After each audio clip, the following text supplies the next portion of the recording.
How to send PayPal to PayPal. Hey everybody, welcome back to our channel. In today's video, I'm going to guide you through the steps on how you can send from PayPal to PayPal, so make sure to watch the video till the very end.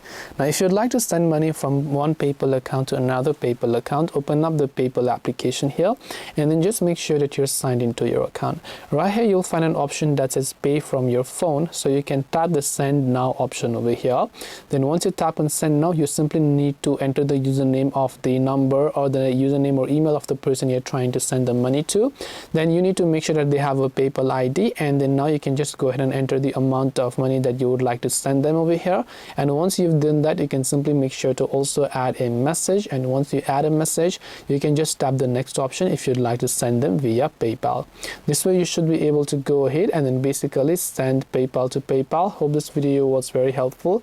If you have any questions, feel free to leave them down below. Thank you very much for watching till the end, and see you soon in the next video.